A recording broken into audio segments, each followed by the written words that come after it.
দুই ভাই মিলে বন্ধু থেকে অনেকদিন পরে মারলাম গুড়া মাছ। আবার বাড়িতে এসে একটু করলাম কাজ।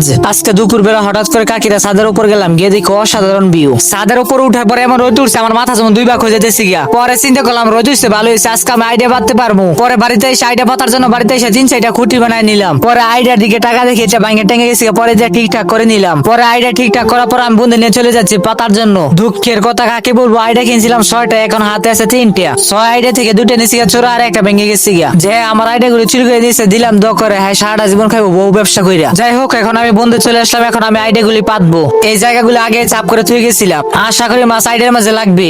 পরে আইডিয়া পাতার পর তলে ভালো করে পেক টেক দিয়ে দিলাম, কারণ তলে দিয়ে মাছ যাইতে পারবে গা। একটি আইডিয়া পাতা শেষ হয়ে গেলে এখন আরেকটি আইডিয়া পাতবো। এই লাইনের মাঝে আমি আইডিয়া পাতবো তা কখনো ভাবতেও পারি নাই। যেই কাজ মানুষ কোদাল দিয়ে করে, সেই কাজ আমি হাত দিয়ে করে ফেললাম। যাই হোক, অবশেষে সব আইডিয়া পাতা শেষ হয়ে গেল। এখন দাঁড়া ভাবতেছি আইডিয়া পাতা ঠিক আছে কিনা। পরে বাড়িতে এসে কিছুক্ষণ কাজ করলাম, কিছুক্ষণ বললো হবে না, প্রায় 2-3 ঘন্টা কাজ করলাম। পরে খড়ি কাটতেছে আর ভাবতেছি বিয়ে করছি না, তারপরে এত কাজ, বিয়ে করলে জানে কত কাজ আসে। ফাইনালি আইডিয়া থেকে মাছ নিয়ে এসে বললাম, আলহামদুলিল্লাহ ভালো মাছ লাগছে 3 আইডিয়ার মাঝে। তবে ভিডিও করে দেখাইতে পারছি না, আরেকদিন দেখাবো।